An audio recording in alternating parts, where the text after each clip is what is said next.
Em relação à epidemia do dengue e à epidemia do vírus Zika, a única coisa que nós podemos fazer no momento, uma vez que não existe vacina para o Zika e a vacina do dengue ainda ela não está disponível para a população em geral, é o controle do vetor.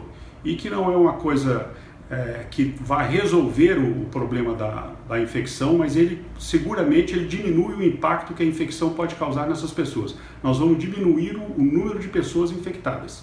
E isso é muito importante que seja feito de uma forma conjunta com o Estado e a população, de tal forma que a gente consiga eliminar os possíveis criadores do mosquito. Mas não é uma ação de um pontual, de um momento, ela tem que ser mantida ao longo do tempo. Esse é o grande problema. Isso esbarra na educação das pessoas e no destino que tem que ser dado de forma adequada para o lixo urbano. Então tudo começa com um mosquito que pica para sugar o sangue. Quem pica é a fêmea, o macho não precisa de sangue, mas a fêmea precisa porque ela usa o material proteico do sangue para amadurecer seus ovos. Então ela precisa do sangue que ela pica das pessoas para poder depositar os ovos na região onde tem água limpa. A preferência da fêmea é água limpa, onde logo acima da linha da água, onde ela deposita os ovos. Agora, na falta de opção, ela pode até depositar os ovos em água menos limpa, em água que tem algum poluente. Esses ovos depositados, que não são diretamente acima da água, um pouco acima da linha da água, se a água secar, eles podem continuar viáveis por até um ano depois. E aí, uma vez que tenha sido umedecida aquela região, os ovos se rompem, as larvas surgem, o mosquito cresce e volta a picar as pessoas. Nesse processo ele transmite as doenças virais, chikungunya, dengue, zika, e ele está no nosso ambiente, em volta da casa, é onde a fêmea busca as coleções de água parada para poder depositar os ovos. Pica as pessoas de manhã cedinho, no final da tarde, então no período diurno, e pica imperceptivelmente, porque é um mosquito diferente do pernilongo comum, que não faz barulho e não leva muita coceira, então não incomoda. Por causa disso, a nossa responsabilidade aumenta, porque é uma presença no nosso meio, uma presença não convidada, imperceptível e que nos causa um mal imenso. Então, a gente tem que procurar aonde ele está invadindo, né? Onde é que ele está usando os reservatórios para depositar os ovos. Garrafas d'água, resíduos que possam acumular água, vasos de planta, caixas d'água não cobertas, calhas, que são muito vulneráveis, né? As calhas estão longe da nossa visão. Então a gente tem que fazer a buscativa para combater o mosquito e evitar os danos que ele causa, porque esperar que ele seja diante de nós, a gente perceba a presença dele, isso não vai acontecer.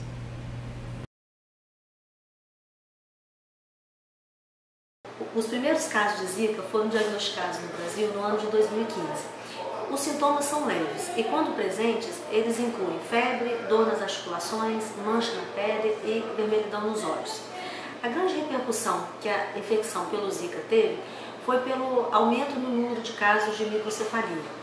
E os primeiros estudos mostraram alguma associação entre Zika e microcefalia. Entretanto, outros estudos têm sido realizados para estudar mais a fundo essa associação. O importante de ressaltar é que nem toda grávida que tem a infecção pelo Zika vírus vai ter um bebê nascido com má formação, como nem todo caso de microcefalia é devido à infecção pelo Zika vírus. Como hoje ainda não tem nem vacina, nem tratamento, isso para a infecção pelo Zika, o mais importante é fazer o controle dos focos de mosquito. É recomendado que a grávida faça um bom acompanhamento pré-natal e o uso regular de repelentes. Hoje nós vamos falar sobre o controle das larvas do mosquito Aedes aegypti.